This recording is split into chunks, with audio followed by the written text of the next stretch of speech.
Hello, everyone. I'm Jennifer Rinks. I'm one of your 5 publicly elected Marin Healthcare District board members, and I'm here to welcome you to our seminar tonight. Thank you for joining us this evening for our Advanced Directive Seminar. The Marin Healthcare District has a mission to help our community learn important health topics. We have a very informative evening planned for you tonight. The idea behind tonight's event was born out of the questions we hear from patients and community members who want to learn more about what steps they can take to be prepared with an advanced healthcare plan. Before we start, let me introduce our experts for this evening's presentation. We have Dr. Joshua Biddle, a native of San Rafael. He leads the MarinHealth Outpatient Palliative Care Program. He earned his medical degree from UCSF and completed his internal residency at Stanford Medical Center. In addition, he completed a fellowship in hospice and palliative medicine at UCSF. He's passionate about teaching the whole person and addressing the physical, emotional, psychological, and spiritual aspects of one's care. You come on up here, Dr. Biddle. And Kora Schmid has been serving the Marin Health community in various capacities since 2003. She currently oversees Marin Health Supportive Care Center, a UCSF health clinic. Kora is an ordained interfaith minister. She believes in the mind-body-spirit approach to living a meaningful, qualitative life. Her goal is to create a safe place where the emotional and spiritual aspects of chronic or life-threatening illness can be reflected upon. For any of you who wish to hear tonight's presentation in Spanish, we have a translator who will be translating tonight's presentation in real time. If you prefer Spanish, simply raise your hand and we'll make sure you receive a headset. At your place setting, we have included samples of documents that will be referenced in the presentation. These materials are also available in Spanish as well. These are yours to take home. At the end of the session, we'll open up the agenda for a robust question and answer session. Hearing others' questions is a great way to learn. So with that said, please join me in welcoming Dr. Joshua Biddle and Kora Schmid. And for those of you that are facing the other way, you might want to turn your chairs around so you can see better. Thank you so much. Great. Well, thank you so much for being here. It's really exciting to be here with you tonight and talk about a subject that I think is really important to a lot of people, something that Kora and I talk about every day with the patients that we see in clinic. And we have some slides. We certainly have a presentation. We're also going to freeform a lot of it together, the two of us. And we're going to get through the presentation, then we really want to answer your questions. Coming up with and presenting a topic like this can be challenging because everyone has such different experiences and knowledge about what we're going to be talking about today. And some people might be in very different places. Some of you might be in relative states of good health and just starting to think about advanced care planning and end-of-life care planning. And some of you might be going through some really challenging illnesses and might be in a different place than others. And so we're going to do our best to present some information, bring up some themes, and then answer your questions as the night goes on. And may I Of add, course. because it is a challenging topic for some. For us, we talk about it very naturally, but we also are aware that for a lot of people, they don't want to talk about dying, death, quality of life, and all the things that come with it. So may I give you a little bit of a support. So when you feel that you may get anxious from what you hear about content, lean back in your chair and focus on your breath. Take really several intentional in and out breaths so that you calm down your nervous system and that you can continue to listen to the subject matter that we are talking about. So it's a difficult topic, and it is wonderful to see all of you here in person. And we have about, I think, 98 people also in the virtual realm attending tonight. So thank you for being here. And questions will be answered. And if there is a question that is really, really, really burning, please ask. So in this, welcome. Thank you so much for You're that, Kora. welcome. It's good to be grounded in this topic. And so this is the roadmap that we'll get through tonight. We'll talk about what advanced care planning is, what it means to have an end-of-life plan, why it's important to think about it really at any stage of one's life, and then how to begin the process. But before we do, we just wanted to set some ground rules, like Kora said. You know, this can be difficult, and we welcome you into this space and into this presentation, and just ask that you be kind to yourselves and be kind to others as people might share vulnerable things or challenging things. And of course, only share what you feel comfortable with. You know, we are in the community, we have a clinic here. If it doesn't feel right to ask your question in this venue, we're certainly available to answer questions later on.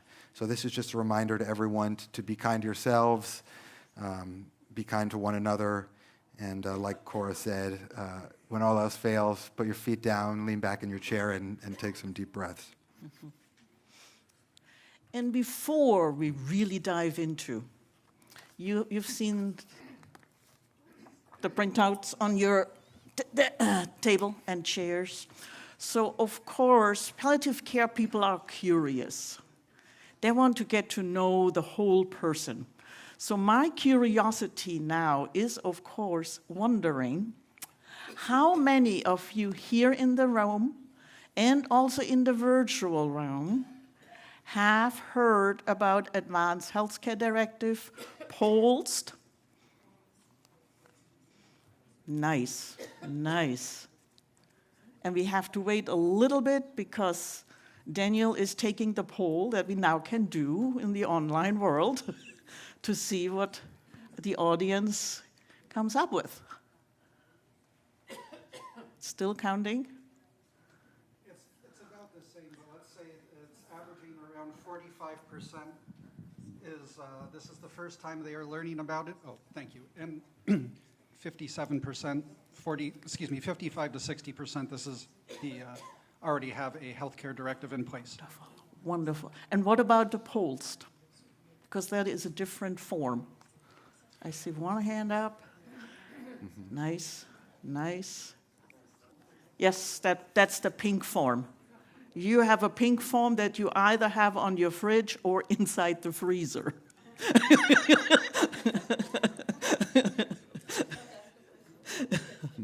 And we wait again, what the online audience tells us.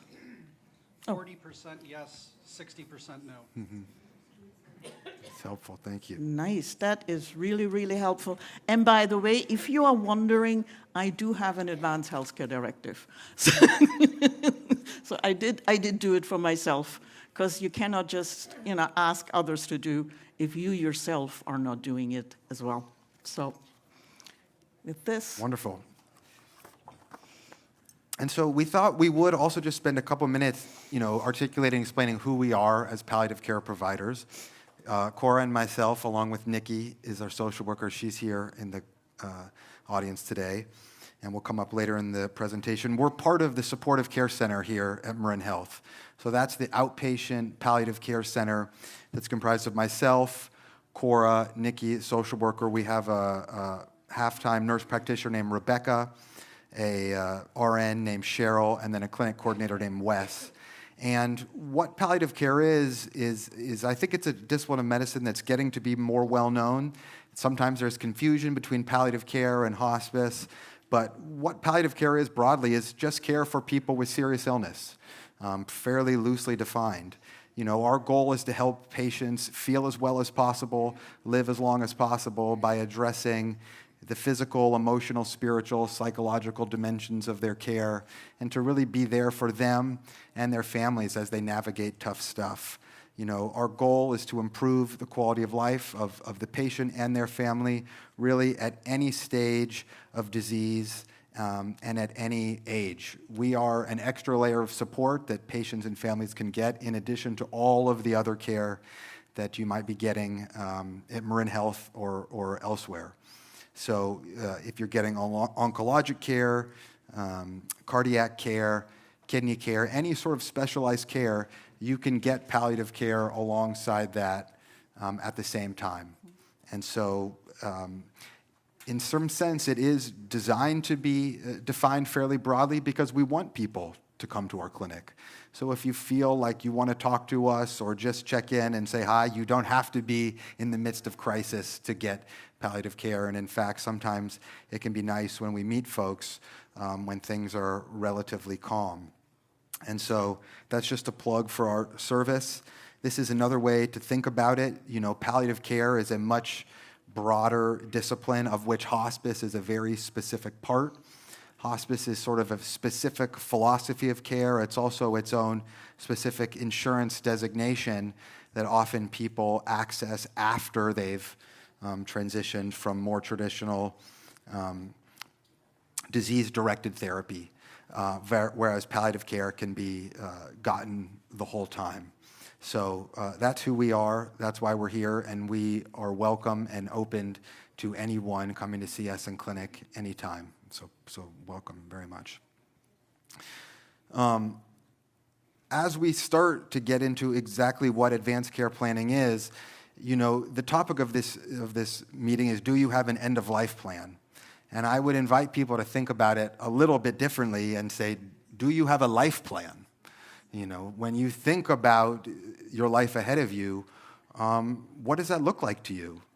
And this is from my good friend, Dr. Grant Smith, who's the medical director of the Stanford Palliative Care Center of Excellence. He came up with this concept of the tree of life, and I really think it's helpful to kind of situate thinking about one's life and what the future might bring, because our lives in some ways are constrained by the circumstances that we find ourselves in. You know, for example, like I mentioned, people might be at very different stages or disease processes in their life. And sort of the roots and the trunk of the tree can be thought of as the current health status that you find yourself in. For example, if you're in relatively good health and don't have very many diagnoses, you might be in a very different place and thinking about your life and the end of your life in a very different way than someone that has advanced cancer, for example. And so really starting, you know, thinking about and clarifying yourself how you envision your own health and how your physicians and other providers envision your health, and sort of clarifying and asking them, to the extent you feel comfortable and curious, about how they think you're doing overall. I think it can be easy to get lost in the minutia of medicines and lab values and this, that, and the other thing, and lose sight of some of the bigger questions about, like, doc, how do you think I'm doing? Mm-hmm. You know, a specific way to name that is prognosis. You know, asking your doctor, well, based on this cancer or this heart condition or XYZ, what do you think my prognosis might be? How long do you think I have to live? Is it 6 months, 6 years, 6 decades for some people? And based on where you are in your life, the decisions you make about your life and your end of life might be very different, and certainly could change as things change. So that's sort of the foundation. The second part, sort of the bigger branches of the tree, is what's important to you. You know, what brings your life meaning? What brings you joy? What are the things that you would like to do, or a life would be intolerable if you couldn't do? And again, that's going to be very different for different people. You know, some people say, you know, every last second of life that I can have under any circumstance is what's important to me. Some people might say, you know what, I actually need to be able to water my garden or be outside or put my hands in the dirt. That's what's important to me. You know, other people might say, as long as I'm awake and alert and communicate with my family and my loved ones and have a conversation, that's what's important to me. And so really starting to just think about your life, your values, your goals is quite important. And then finally, the healthcare decisions, the parts that we tend to all want to jump to and say, do I want this, do I want that, et cetera, will sort of clarify themselves the more clear you are about the lower parts of the tree of life, if that makes sense. And so we will get into some of the details a little bit, but I would encourage you to not think so much about do I want CPR or do I not want CPR? But what kind of life do I want to live? And where do I want to live that life? And on what terms do I want to live that life? And then if you do that work and come to your doctor or come to Kora, and you've done your advanced healthcare directive and answered some of those questions or journals, then we can really say, okay, this is who you are and what's important to you. Are these treatment decisions going to help you live the life that you want to live or meet the goals that you have for yourself? Because it is also true, because we can do a lot of things today. In the medical world allows us to do a lot of things, life-prolonging procedures. But it doesn't mean that we have to. And when I saw the Tree of Life, I was reminded of 2 lines in actually a Jewish prayer that says, life is a sacred journey, and death is a destination. Life is a sacred journey, and death is a destination. So if you just let those words sink in, that brings all of us into our value system. What's important? What makes life worth living? So the middle sliver of the Tree of Life. And how does all of this impact when a serious illness comes your way, a chronic illness comes your way? How can that be translated? Because we can, that doesn't mean that we should. And the next 3 slides, Dr. Biddle and I, we will be quiet.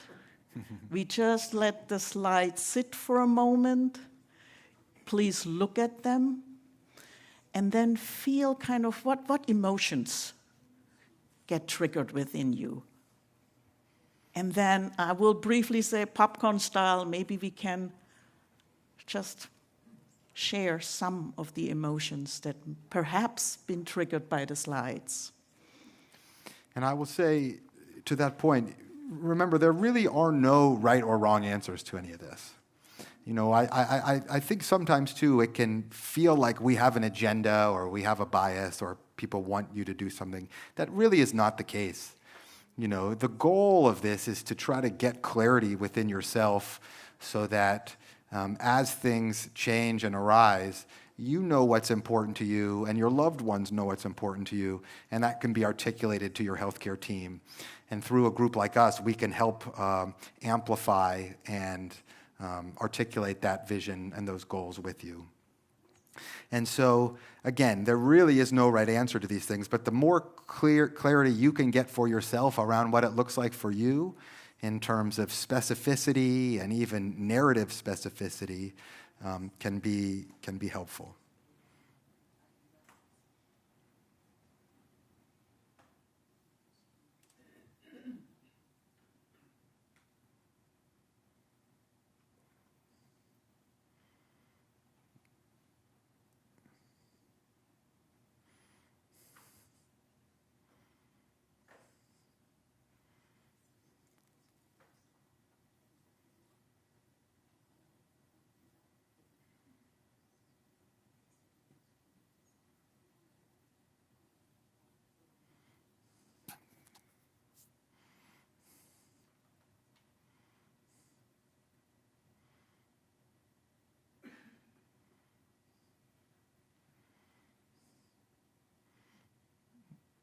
Does anyone feel called to share anything at this point? Certainly don't feel obligated, but...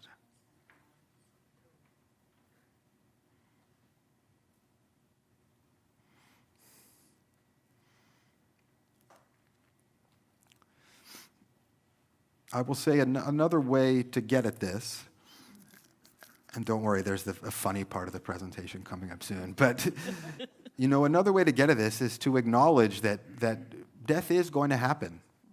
As Kora said, it is a destination, and one way to start thinking about advanced care planning is, what do you envision a good death looking like for you? You know, Where would you want it to be? Who would you want to be there? What would you like the lighting to be like? Would there be music? And if you can sort of clarify that vision for yourself and start to get it out there in the world, again, as things change, us or other healthcare providers can say, is this intervention on offer going to help you achieve that vision that you have for yourself? Similarly, quality of life versus quantity of life. Sometimes those two things can work together in tandem. Sometimes they can be at odds with one another. You know, if quality of life for you means being at home with your loved ones and your dog, but maybe, and not being in a nursing home or not being in the hospital, but being in a hospital helped you live an extra couple of weeks, you might say, you know what, that's trade-off is not worth it for me, you know. With respect to your first slide, what is good death? I'm just curious, who wants to be rushed in a hospital to die? So this gentleman asked a question. He said, you know, is there anyone or who would want to be rushed into the hospital and die? And that's a good question. I will say, having done this job now 5 years in this county, I will say that I have become very agnostic as to projecting onto people what they do and don't want. You know, I think it's been really eye-opening and educational for myself to recognize that people do want different things. You know, people really do want different things. I think your intuition is correct. I think most people, when asked, they do want to die at home. And yet, a lot of the data shows, and it is changing, but still, I can't remember the exact number, but it's a very large percentage of Americans do die in a hospital. So that's part of what this is about, is that recognizing, okay, even if that is what a good death looks like for you, there is some work and some planning that needs to be done to assure that we can help you meet that goal.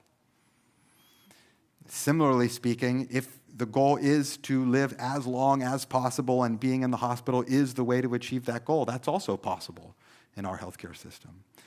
And so, but yes, you'd be surprised that different people want different things.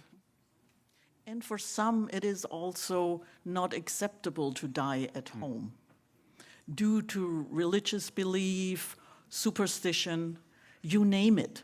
So they do prefer to come to the hospital or are at a skilled nursing home to die. They do not want to bring death home. I did an education series for nurses on spirituality, death, and dying. And one of the nurses, she was sitting very quietly in the corner, and I could see that she was holding on to a lot of anxiety. And towards the end, our eyes caught one another, and she felt compelled to speak. And we had 90 minutes, and so we had about 10 minutes left. And she said, I don't know how to express this, but I don't feel comfortable because my religion tells me if I talk about death, I will bring death to me. So, can we say this is wrong? No. It's like Dr. Biddle said. There are many, many ways. And also the ways how we think, they change. One day we think this way, and the next morning we wake up and we say, oh, maybe I don't want this, or maybe I do want it. It also depends on how old we are. You know, younger people think differently than when we go to middle-aged seniors and older age. So to have the conversation first with oneself, to what do I value? How do I envision my death? And what are my beliefs around death and dying? Is of great importance. And often, we don't think about it until you may come to and meet a palliative care team. And the physician and the rest of the team may ask those questions. And at the beginning you said, ooh, well, really? No, I don't want to talk about this. But then over time, the trust builds. And then we can dive into this deep-rooted value system that also plays a big role in how a good death gets interpreted and where a good death may happen. I had an experience as the advocate for my aunt, who was 90 years old, rushed to the hospital, and I was on her advanced healthcare directive, and she just said, I want to die. Let me die. And I, agreed. And the doctor said it's his policy to save lives, not to allow someone to die. And we had quite an altercation in the hallway. And I said, go in and talk to her.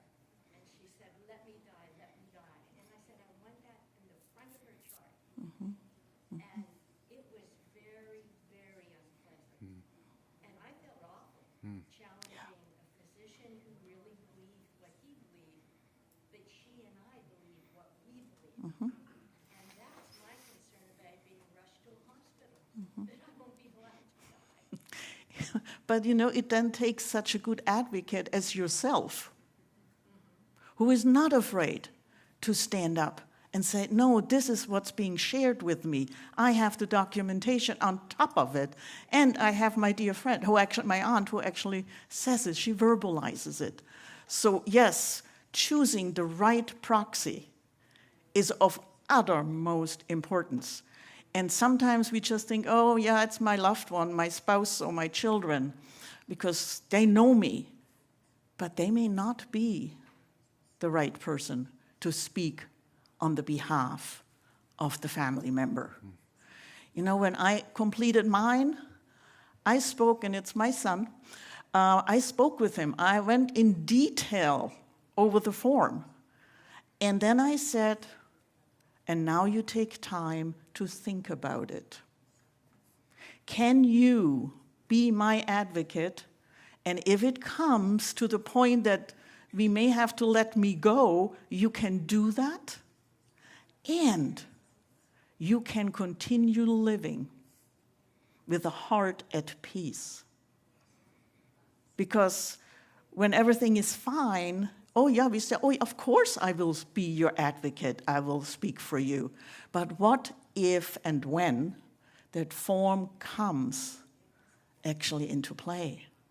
And we are talking about possibly turning off life support or other measures.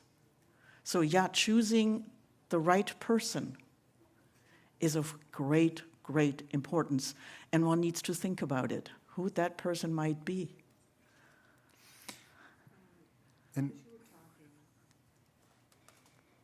The advocate for someone is a lot of responsibility. Yes, yes. And as you get older, your family dies. Mm-hmm.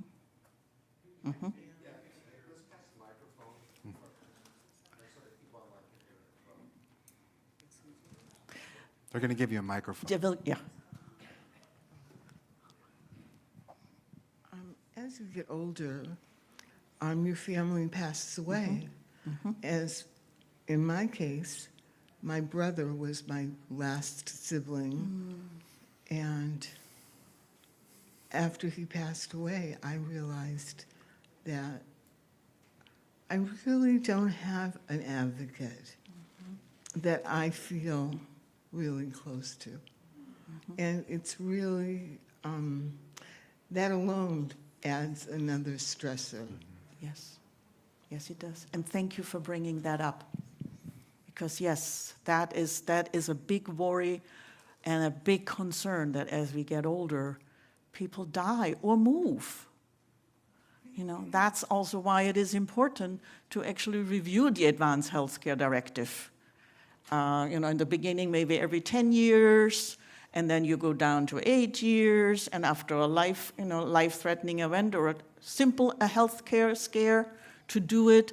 And when we get older, to do it almost every 2 years, even every year, to make sure that we have someone there that will speak for us. Very, very important point. So yeah, thank you for that.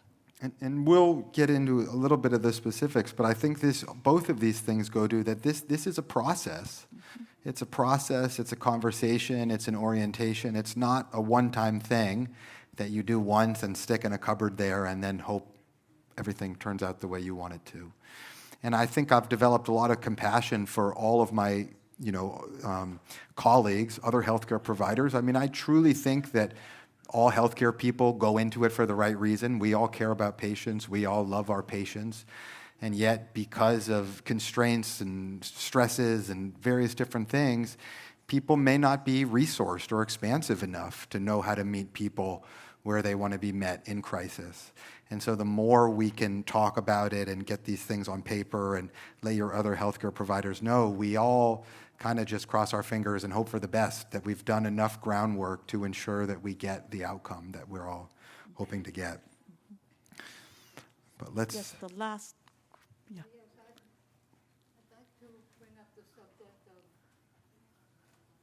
I'd like to bring up the subject of assisted suicide. In our time right now, so many people have dementia and cannot sign their names or even kill themselves if they want to. And even some people without dementia who have lived long lives, interesting lives, and don't see any more future that they're interested in living. These are, in my mind, loopholes that the medical establishment hasn't covered at all.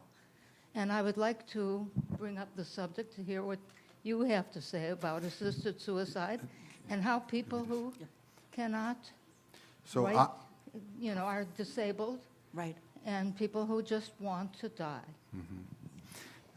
I appreciate the question. It's an important one. And I think that there are a lot of loopholes and challenges and depending on how you look at it, inequities in terms of who's eligible for that. That's also a pretty, we're still on, we can get there. We're still on Advanced Care Planning 101. That's like Advanced Care Planning 202. And so, I mean, I'm hoping with the district, we could come and give a whole nother talk on that. But it is to say that is one of the options that we have in the state of California. We call it Medical Aid in Dying, the California End-of-Life Option Act.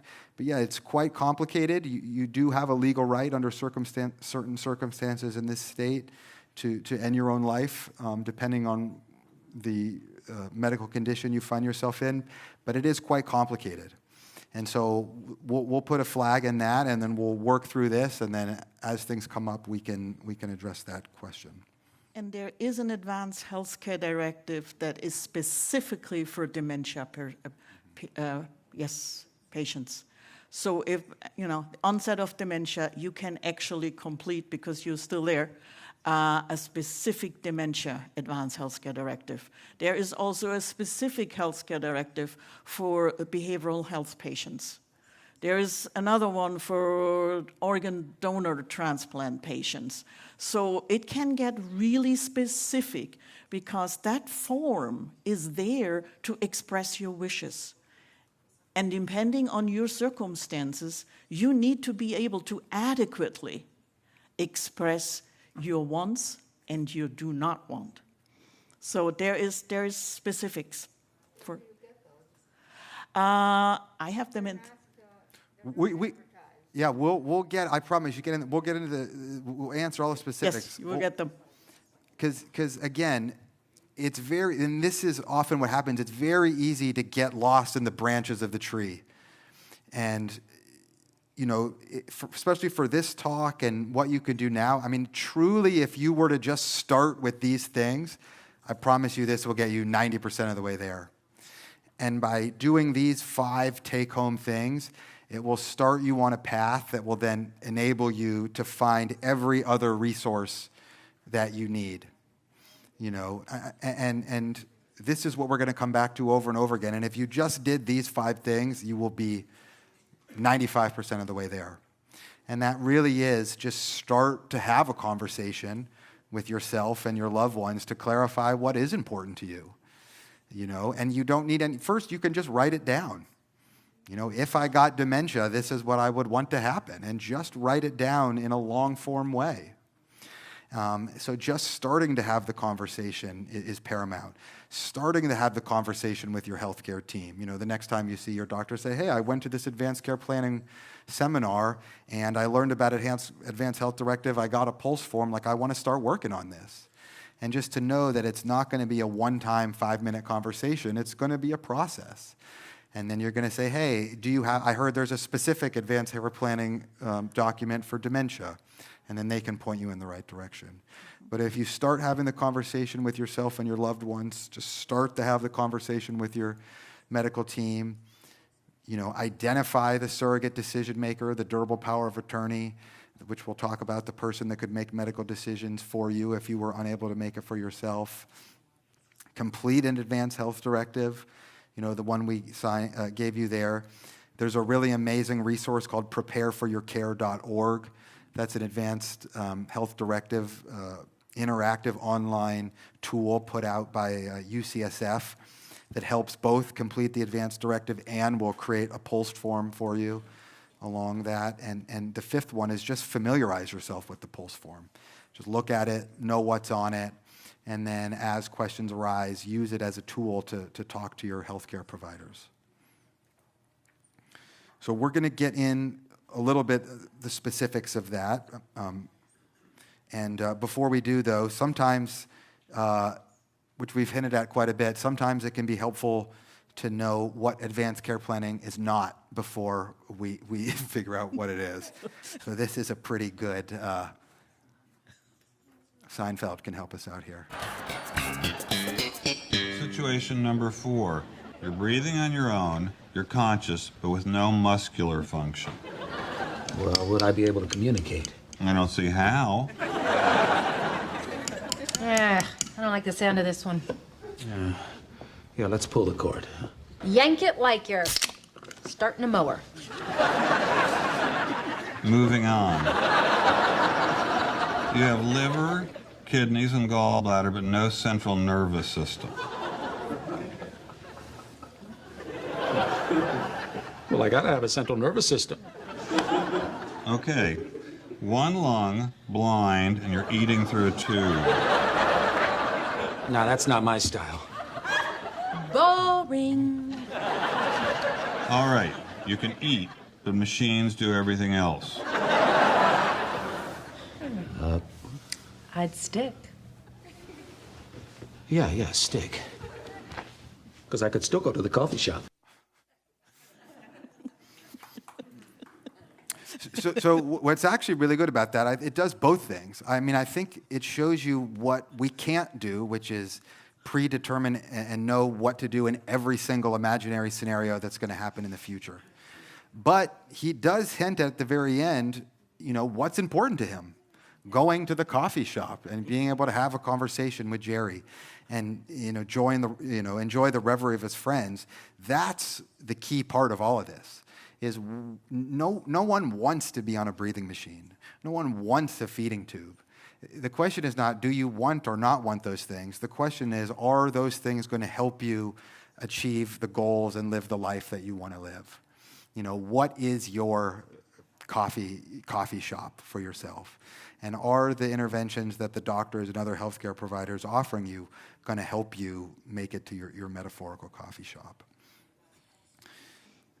And so what advanced care planning really is through everything we've talked about, trying to get as clear as possible and have it both documented and articulated to your loved ones, what is important to you so that they can help make decisions for you if you're unable to make decisions for yourself. If you are alert and talking and mentally competent, it's always going to be a conversation. The doctors and other healthcare providers are going to ask you what you want. And what's going to be helpful is when you're sometimes in the thicket of not knowing exactly what it is, having written it down beforehand will not only be helpful to your loved ones, it will be helpful to you to remember what the things are important to you as you progress forward. Because sometimes Kora said, I mean, the miracles of modern medicine are innumerable. It really is incredible what we can offer folks. But sometimes the blinding array of possibilities can make it hard to remember what is actually going to be helpful in terms of the life you want to live for yourself. And I have a good example for actually speaking to your loved ones about it. We had a patient on full life support in our intensive care unit. And it was clear that the machines were keeping the patient alive, and so the goal of care needed to be adjusted.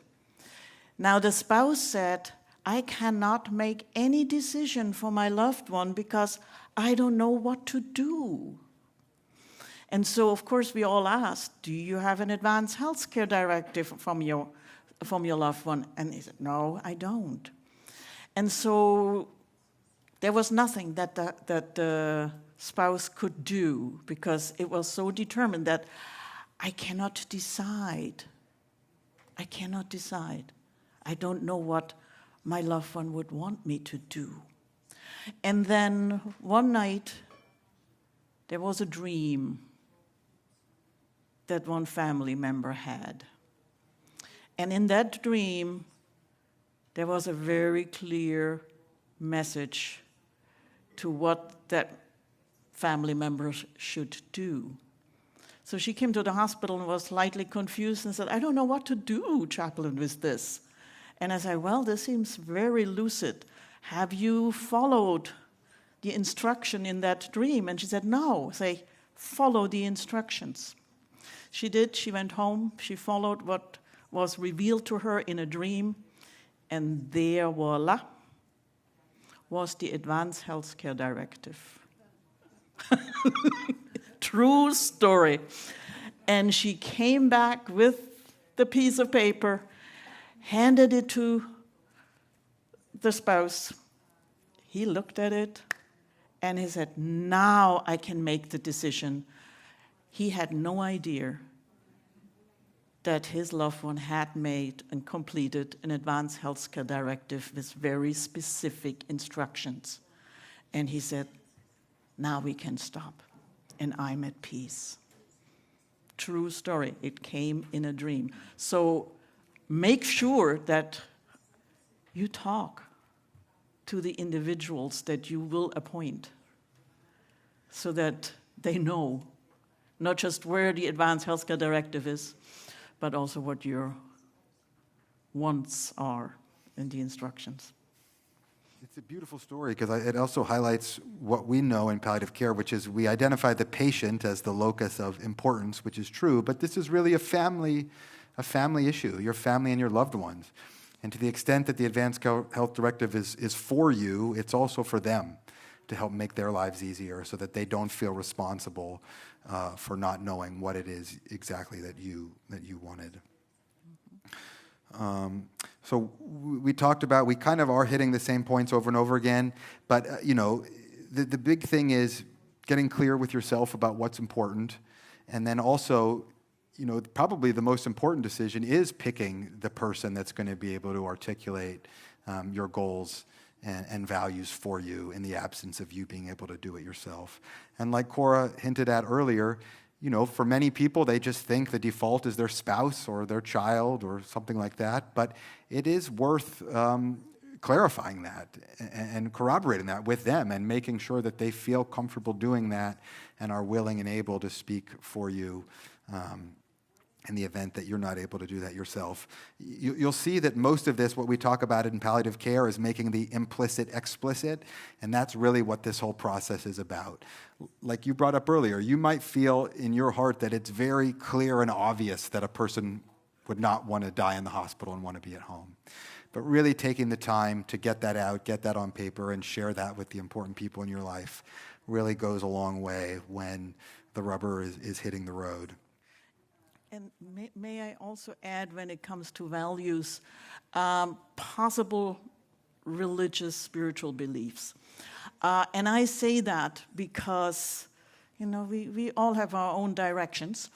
And also, if you choose a surrogate, make sure that your religious or spiritual values are being discussed, because often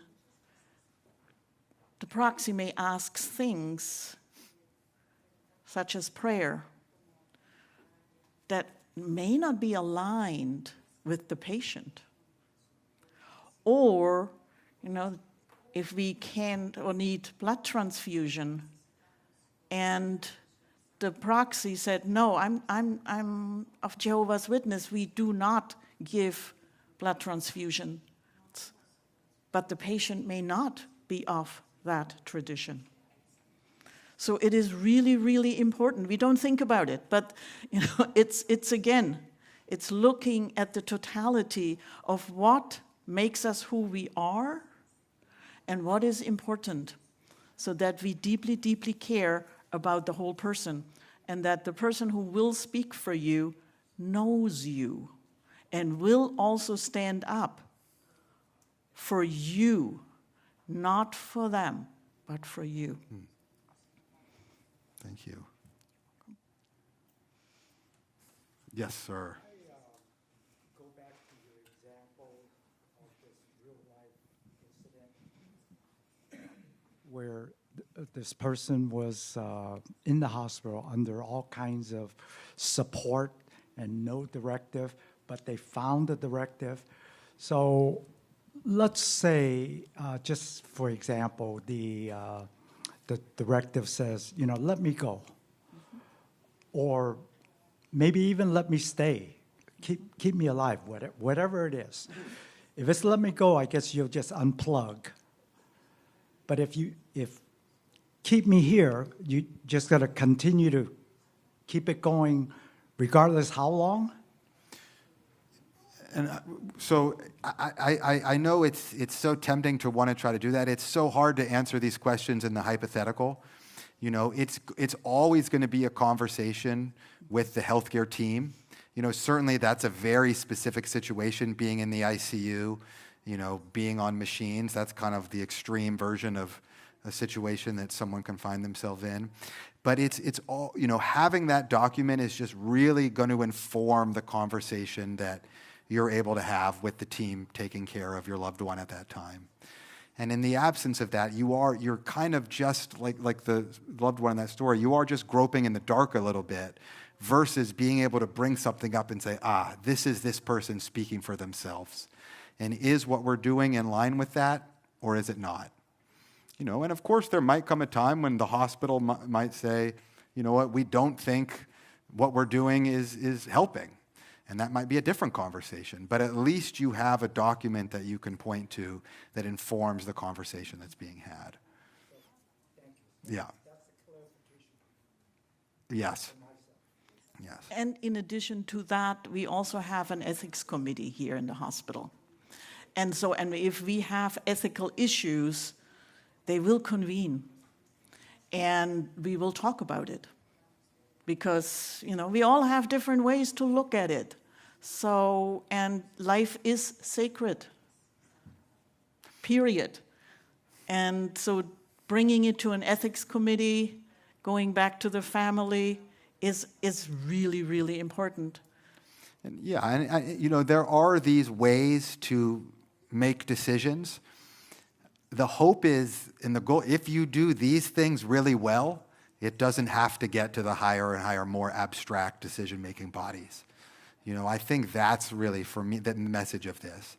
The more clear you are, the more you have down, the more conversations you've had, you will maintain autonomy, control, dignity over what happens to you in the, because if you don't, then to your point, people start making decisions for you and about you that may or may not be in line with what you want. So the way we formalize everything is it okay if we keep going? We'll keep going, and then we'll have plenty of time, but we'll just get through this. So the way you formalize everything that we've talked about is through the form we gave you. It is an advanced healthcare directive. Another term for that is living will. These are documents that codify everything we've been talking about here. They don't need to be signed by a healthcare provider, which is nice. But in order to make them a legal document, they do have to either be witnessed or notarized. And in most advanced health directives, like the one we've given you, you can designate a surrogate decision maker, a durable power of attorney of healthcare, and then notarizing that or having it witnessed will make that a legal document. And then you can bring that form to your doctor, your primary care doctor here or anywhere else, and they can upload it into the medical record, and that will really help everyone kind of hone in on, okay, this is what the person wants, and this is where we find that information. And so Advanced Health Directive, it's not a certain one. Like every institution may have their own one. You might see Kaiser has one that looks a little bit different. Sutter has one that looks a little bit different. This is the Marin Health one. The prepareforyourcare.org is its own Advanced Health Directive. So they can be institution specific, but if you fill them out and notarize them and have them witnessed, they will all hold legal standing at whatever institution you're at. And you can orally revoke it at any time. So should you be in the hospital and you have a change of heart and mind, you can share that with your treating physician. She will make a note in the chart that this, as of today, is what your wishes are. So it's written, but orally revocable. And so don't forget that. Yes?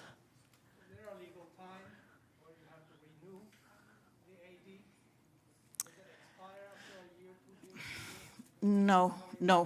It's as good as till you fill out and complete a new one. Yep. So that's why I said earlier, it is good to review the document on an ongoing basis, not just put it in the safe and there it is, and then 20 years later you said, oh my goodness, no, this does not reflect me. But it's still valid. It's still valid. Yes. And also, the Advanced Health Directive is not being recognized by, you should have something happen at home, and the ambulance comes, they will resuscitate you. We're going to get there. We're going to get there. Oh, you see. So we're just step by step, but just start there. So just start there, And to your point, I mean, we do have to keep our wits about us a little bit, both in the healthcare system and in life. But, if you did it 20 years ago and you upload it in the medical record and then something dramatically changes with your health, it's probably time to revisit it and ask your doctor, oh, hey, things have changed. I filled out a new one. Can we take that one down? And here's the new one that I have, Yes. Does it have to be, hospital-specific, like you said, does it muddy the waters? So the question was, does it have to be hospital specific? It does not. So again, this one's quite good. Prepare for your care is a very good one. But any of them will work. Any of them will work. This, I believe, goes states to state, is portable. Some of we'll get to the POLST form, is not portable. And this is where I don't, what your healthcare providers are going to want is to have a document that they can turn to in your own words. God forbid you're in a situation in which there's disagreement between siblings or children, or there's some strife. That's when you might want to be very clear with a lawyer. Does this hold legal weight in the place that I'm at? But the main thing is to fill it out, And if you're moving from California to Oregon, I think it's valid there, but I wouldn't take that as gospel. And certainly when you got to the state of Oregon, you could check with the hospital system you're with, or, ask a lawyer or something like that. But, we healthcare providers, we are not lawyers. We're trying to do right by you and take care of you. And if you have an advanced health directive from Oregon and you're now in California, and we can look to it and say, look, this is what this gentleman is important to us. That's what's going to inform the way we take care of you going forward.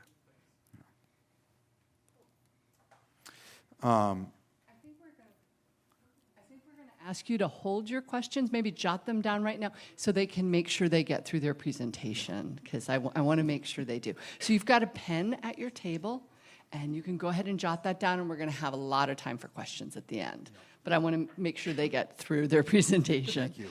Thank you. Thank you, Jennifer. So, and I'll go back to, again, it can feel complicated, and if we keep it quite simple, it'll get us almost everywhere we want to go.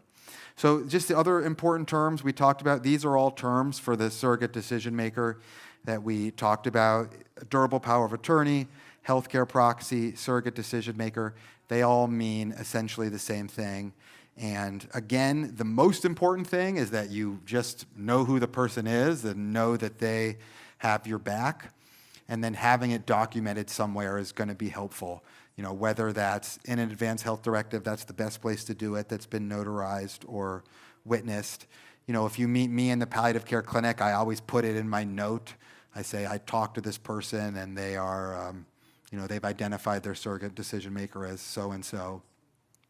And to Kora's point, all of these things are changeable. If you documented it as someone 2 years ago and you want to change it, let your healthcare providers know. We can document that in the chart. And then if you want to take the further steps and update your advanced health directive, that's good.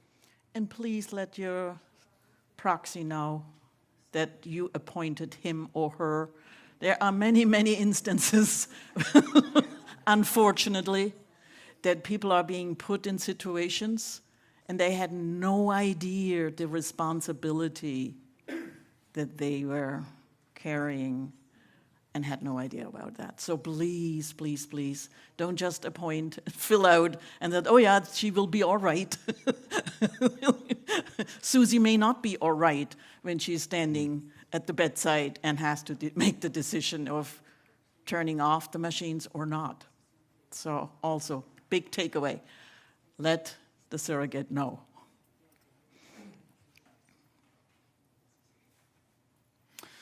Other terms that people might have heard about are familiar are things like CPR or do not attempt resuscitation. The broader umbrella is called code status. If anyone's ever gone to the hospital or have a loved one that goes to the hospital, often they'll ask you in the emergency room or up on the floor what your code status is. The default situation in our healthcare system is to provide maximal amounts of intervention or support in the absence of clear indication otherwise. So if people don't know what to do, they're always going to do CPR, they're always going to do mechanical ventilation in the midst of an emergency. And so that's the default of our healthcare system. If what I tell people is if you have very strong opinions one way or the other, it's good to document that somewhere. I think if you're not sure or want more information, again, this is a good place to have a conversation with your healthcare provider, your primary care doctor, a palliative care doctor. We're going to be having advanced healthcare directive workshops coming up that we'll mention, where you can have a more nuanced conversation about it. But if you have very strong opinions one way or the other, especially if you know that you don't want them to do CPR on you, documenting that is quite important. And the place that you document that is in this pink form, which is called the Physician Order for Life-Sustaining Treatment form, or the POLST form.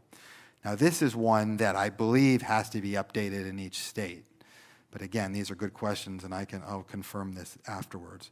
But this is a form that does have to be signed by a doctor or a nurse practitioner, and is the thing that the paramedics will respect when they come to your home. God forbid you're in the midst of a life-threatening emergency. If your heart has stopped or you're not breathing, the paramedics are not going to go looking for your advanced health directive, but they will look for and respect this bright pink form that's designed to be put on your refrigerator, the reason it's bright pink, or stored somewhere where a loved one knows where it is and can give it to the emergency healthcare providers that And I was serious when I said it also can be in the freezer. It's true. In case of the house burns down, the freezer will still keep the form.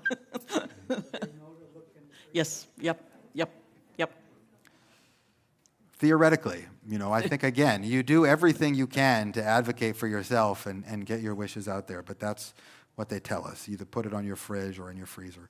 Now, this one, again, I mean, this is, I can even feel it in myself. It's like as we get to these things that feel more emergent and serious, it's like that's when the conversation can start to fray and feel overwhelming. And do I want CPR? Do I not want CPR? What does full treatment mean? What does selective treatment mean?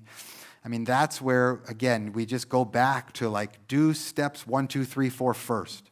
Really get clear about what's important to you in your life, where you want to live, how you want to live, where you want to die, how you want to die. And then if those visions are clear, this form often will fill itself out as things change. And rather than try to get into all of it, that's why step 5 on our thing was not fill out the POLST form.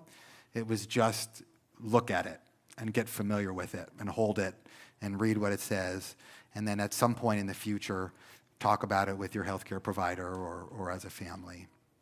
And again, we'll have workshops and are happy to go through it with people or talk to people more if they have questions. So these next slides we'll kind of just zoom through so that we can get, it sounds like there might be some questions. The reason to do this is because of this statement, It always feels like it's not time to do it until it's too late. We've now worked with, over 1,000 people in the county, the patients, their families. I've never met a single person that regrets doing this too early, filling out these forms too early, having these conversations too early. But I meet people all the time that regret that they didn't do it in time. Mm-hmm. And so there really is no time like the present to just start.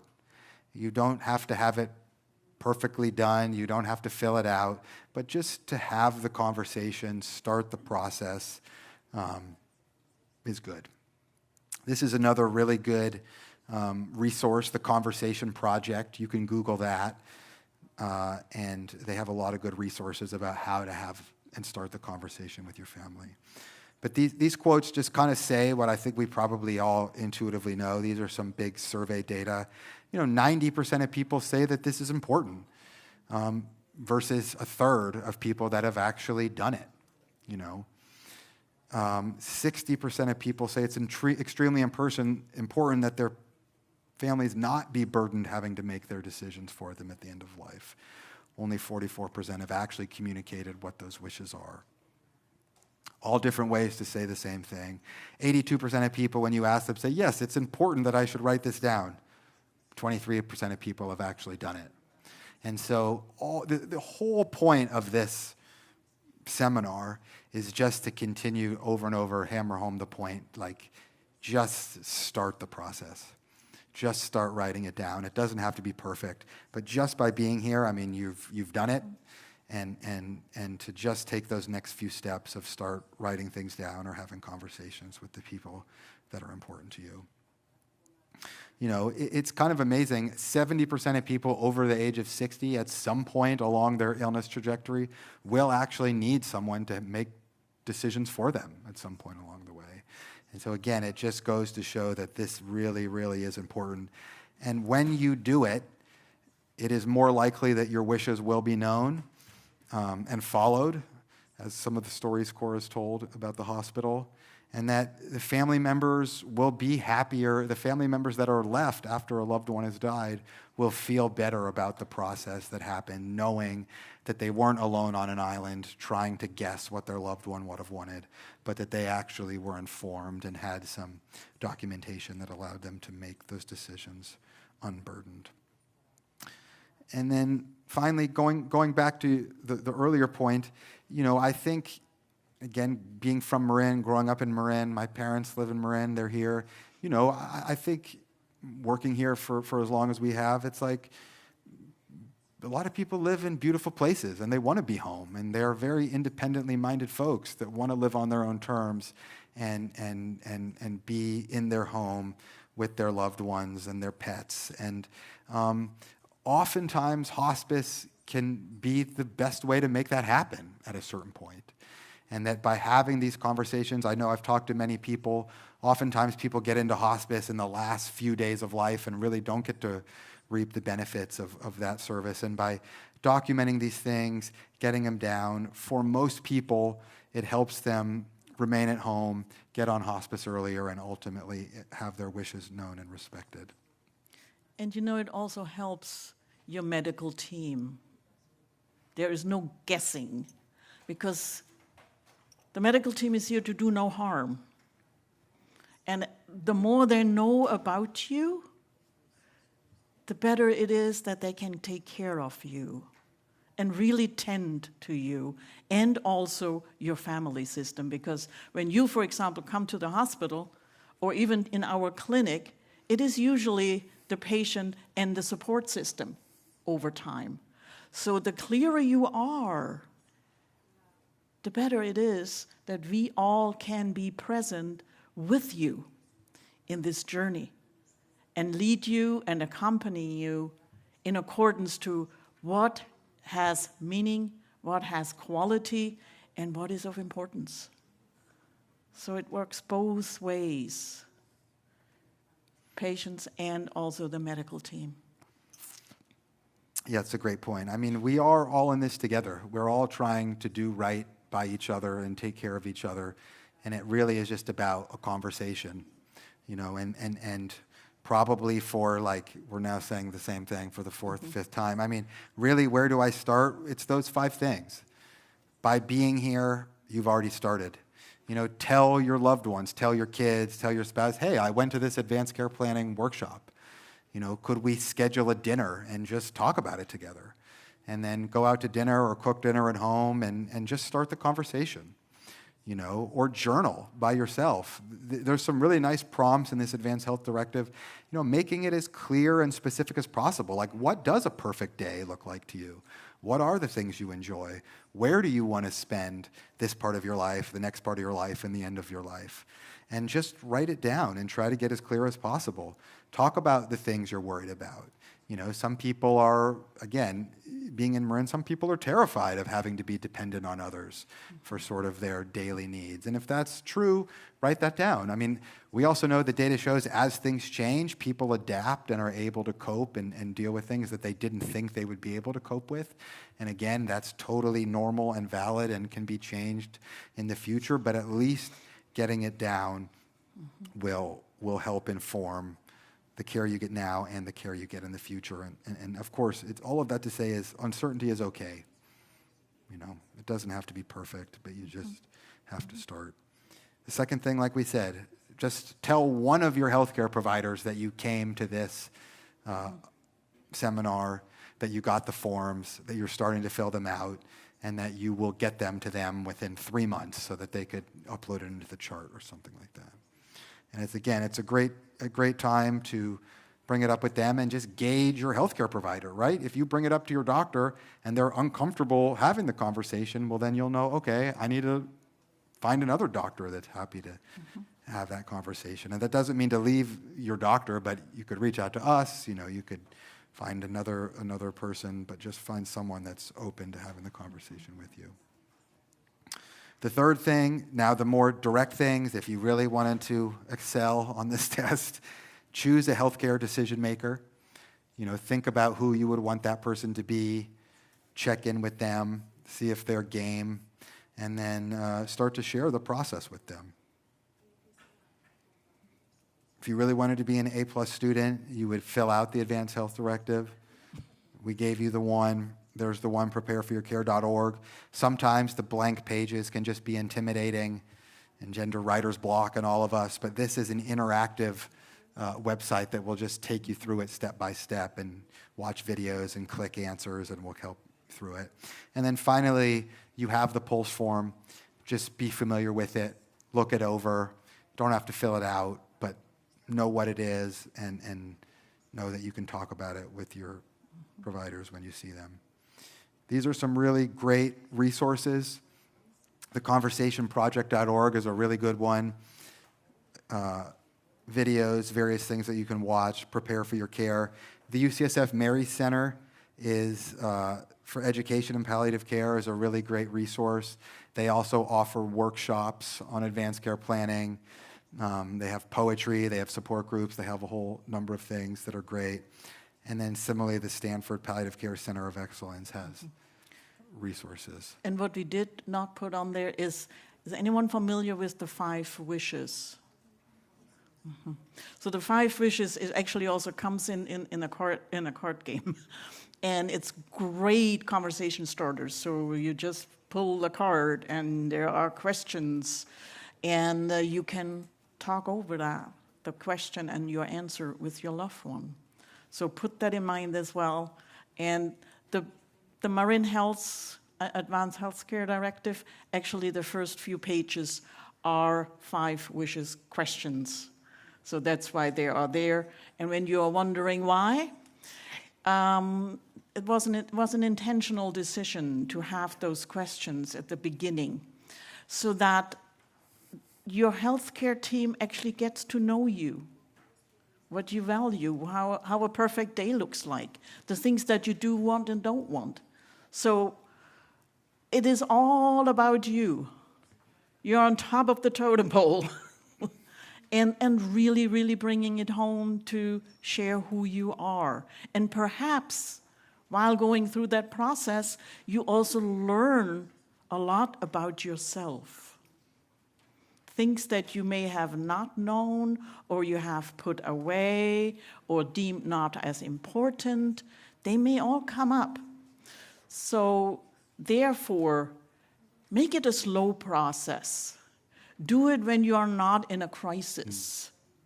Do it before, when life is A-okay, so that you can take your time with all of those questions, with all of those thoughts that come, and all those feelings that may also be awoke by doing this.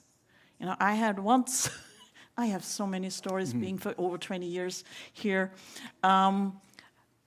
a woman in labor, and I was called for an advanced healthcare directive to complete.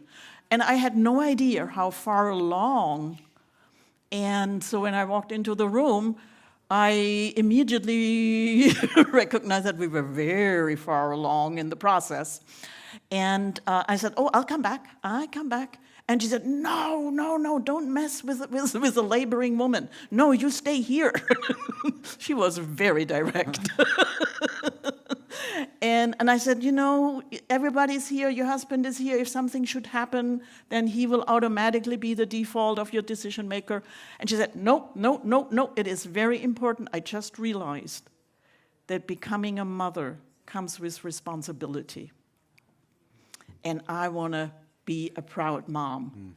And so during her labor break, she signed the document.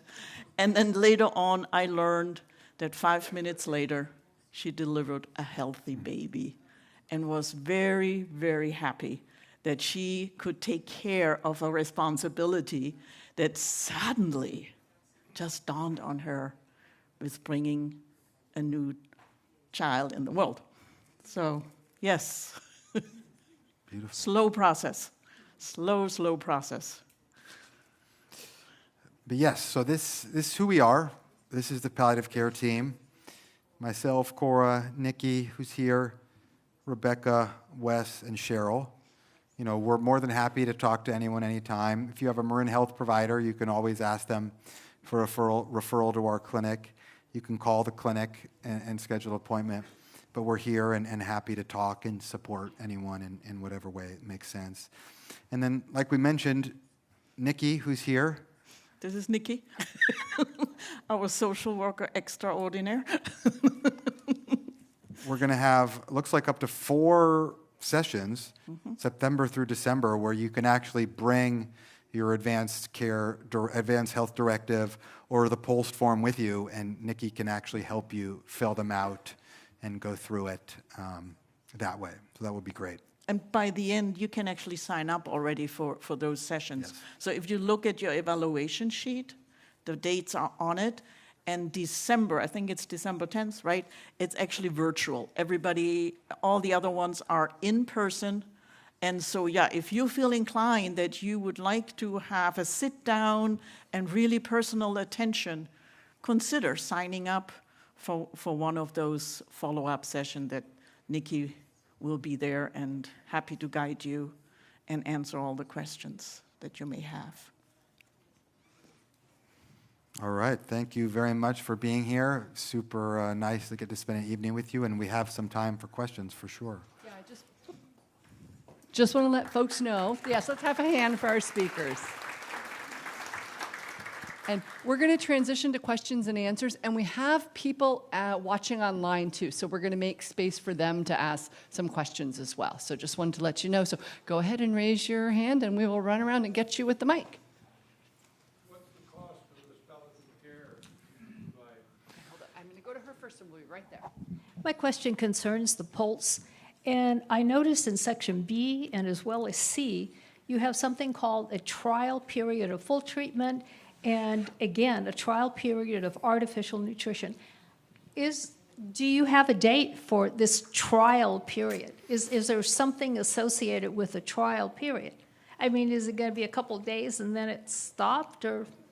That's my question. Well, again, and that, it's so hard to answer these questions in the abstract, but that, they do leave it up to the discretion of yourself.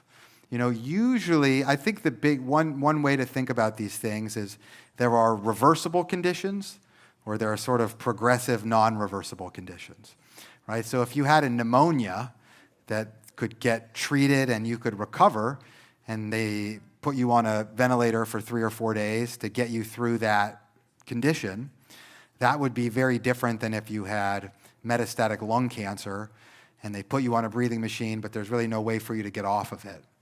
So some people, they say, you know what, I want to treat all reversible causes of conditions that are possible, and it would be okay with me if I were on a breathing machine for 3 days or 5 days, but I don't want to be on it longer than that. And again, you've kind of honed in on the exact difficult, fuzzy parts of this work, but for most interventions, again, the intervention is not the goal. Breathing machine is not the goal. CPR is not the goal. Feeding tube is not the goal. These treatments are theoretically, ideally, bridges to help you get better. And so some people might say, I want to try this bridge for a week to see if I'm going to recover, but if I'm not going to recover, well then, by gosh, don't leave me on the machine or with the feeding tube forever.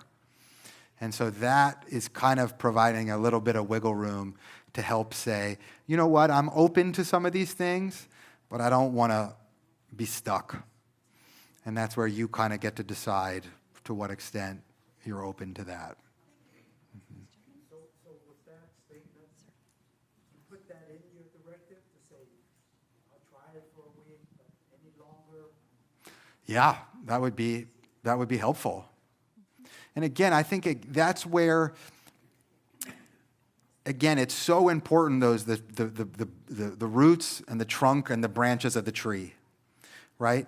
If you are in relatively good health and you have a mountain biking accident on Mount Tam and there's an emergency and they can stabilize you and get you better, that's a very different scenario than if you have advanced metastatic cancer and being on the breathing machine is not going to help restore you to a state of health that you're open to. I'm really happy that you're saying those things, because in my mind, it's either or type of thing. And maybe that's the perceptions of the people in the room too. I don't know. Yeah.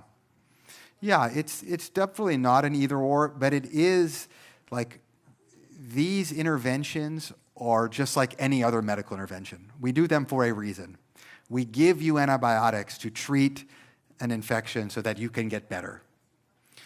But that goes back to that one slide we had about, let's see if I can just zoom back there. It's kind of that prolonging life versus prolonging death. Again, the question at the end of the day is the intervention going to get you back to the life that is in line with your goals and values? Or is this intervention just prolonging an inevitable process that we can't change anyway? You know? We have a question on this side of the room. Yes. Right on the very same point. I think what you just said really hits the nail on the head. And judging by the reaction in the audience, I think everybody is thinking the same thing, that I would be willing to have more invasive treatment if it's a bridge to recover from a reversible condition, but not if I'm going to die anyway. I just looked at the POLST form. I don't see any space on there to make that distinction. Where do you do that? Is it in your healthcare directive? And if so, if somebody is looking at your POLST form, how would they have any idea that those are your wishes? So these are great points. You're right. The Advanced Health Directive is where I would put that. It's like, that's a good phrase, like reversible conditions. I actually read an Advanced Health Directive today where they were a retired nurse and they wrote that. You know, I would be open to interventions that can treat reversible conditions. If I needed IV antibiotics, breathing machine, if I were going to get better, I would want that. But if it were an irreversible condition, I would not want those interventions. The POLST form, to your point, is very binary. It's not the place for nuance. You know, it's primarily, the main thing it's for is if you know you don't want CPR, you better fill that out and have that at home, because that's the thing that's going to prevent the paramedics from doing that to you. If you're not in a place where that's true, it's always going to be a conversation. You know, if again, God forbid, let's say you had a heart attack or a really bad pneumonia and you were at home and the paramedics came and they intervened and brought you to the hospital and they put you on a ventilator to help you breathe while they treated your conditions, your loved one and the doctors would say, okay, is this reversible or not? And let's look at the Advanced Health Directive. And he said, if we think this can get better, he wants to try this for a week or two. You know, but if the doctors make the assessment, well, in fact, this is not going to get better, then we have a document that says, okay, this is what he would have wanted in this situation. But the POLST form is very binary, and it's primarily for the paramedics when they're coming to your house and they need to know what to do in an emergency. Got another question over here. How is this palliative care that you provide paid for, and by whom? Yeah, so things have been changing a lot, which is great. I think most all health insurance plans cover palliative care now. I mean, we truly are a subspecialty clinic just like any other clinic. So if your primary care doctor referred you to a cardiology clinic, your insurance would pay for a cardiology visit. We are the exact same thing. I'm an internal medicine doctor that then has specialized in palliative care. So if your primary care doctor or your cardiologist or any of your other providers referred you to us, it would be covered just like any other